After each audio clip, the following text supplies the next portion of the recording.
बांका नगर परिषद क्षेत्र के बिदायरी में पदस्थापित शिक्षिका खुशबू कुमारी एक बार फिर सुर्खियों में हैं। इस बार वजह उनकी पढ़ाने की शैली नहीं, बल्कि बच्चों की सुरक्षा से जुड़ा एक गंभीर मुद्दा है, जिसे उन्होंने फेसबुक पोस्ट के माध्यम से प्रशासन के सामने रखा है।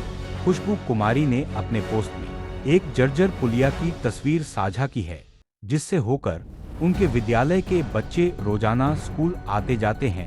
तस्वीर में साफ देखा जा सकता है कि बच्चे जान जोखिम में डालकर टूटी पुलिया पार कर रहे हैं। उन्होंने बांका के डीएम को पत्र भेजकर इस खतरनाक पुलिया का शीघ्र निर्माण कराने की मांग की है। शिक्षिका ने अपने पत्र में बताया है कि उनके विद्यालय उर्दू प्राथमिक विद्यालय बिदायरीह में केवल कक्षा 5 तक पढ़ाई होती है। इसके बाद बच्चे छठी कक्षा के लिए नगर के दूसरे स्कूलों में पढ़ने जाते हैं, जिसके लिए ओढ़नी नदी के पास की इस जर्जर पुलिया को पार करना पड़ता है। बारिश के समय नदी का जलस्तर बढ़ जाने से स्थिति और भी भयावह हो जाती है, जिससे बच्चों की जान पर खतरा मंडराता है। खुशबू कुमारी इससे पहले कटोरिया प्रखंड में पदस्थापित थीं, जहां उन्होंने चहे कार्यक्रम के तहत बच्चों को पढ़ाने की अपनी अनोखी शैली से सभी का ध्यान खींचा था। उनका पढ़ाने का तरीका इतना प्रभावी था कि उसका वीडियो सोशल मीडिया पर वायरल हो गया था।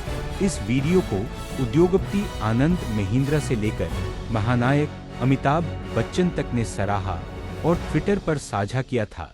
इसके बाद उन्हें बिहार शिक्षा विभाग द्वारा कई पुरस्कारों से सम्मानित किया गया। बांका जिला शिक्षा पदाधिकारी ने भी उनके नवाचारी प्रयासों की सराहना करते हुए सम्मानित किया था। सोशल मीडिया पर उनका यह ताजा पोस्ट एक बार फिर तेजी से वायरल हो रहा है। स्थानीय लोग, अभिभावक और शिक्षाविद उनके इस प्रयास की सराहना कर रहे हैं।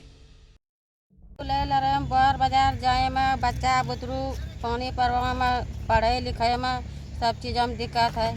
के पद पर योगदान दी हूँ और मेरा यही इस नदी से आना जाना होता है। और ये बहुत बड़ी समस्याएं हैं। ये समस्या सिर्फ मेरे लिए नहीं है, बल्कि मेरे स्कूल से पास आउट बच्चे जो है 6 के बाद सभी बच्चे बांका बाजार पढ़ने जा रहे हैं।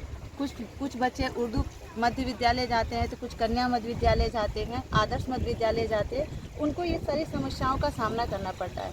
अगर मैं कल की ही बात बताऊं तो पूरा पानी जो है इस पुलिया से क्रॉस हो रही थी और एक बच्चे इस नदी पे गिर भी गए, तो ग्रामीणों ने उन्हें बचाया।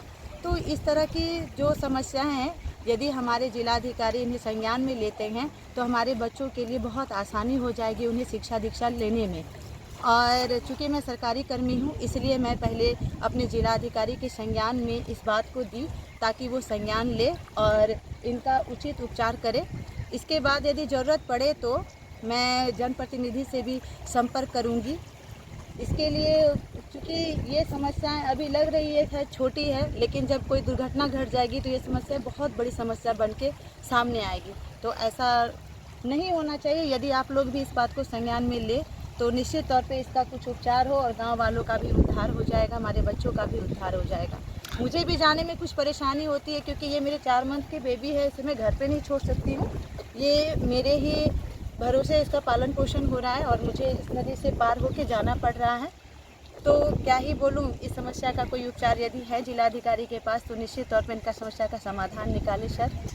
यहाँ मैं 21 जुलाई 2025 को इससे पहले आप कहाँ टीचर थे? इससे पहले मैं यूएमएस कठौन कटोरिया बांका में थी और मैं पिछले साल 2024 में राजकीय सम्मान से भी सम्मानित हुई हूँ। कई बार मेरे डीएम अंशुल कुमार सर जी जो हैं उनके द्वारा भी मैं सम्मानित हो चुकी हूँ और प्रखंड स्तर पर भी मैं सम्मानित हो चुकी हूँ। और अब मुझे विदाई का कार्यभार मिला है, मैं उसे भी पूरी ईमानदारी से करने का प्रयास करूँगी। आप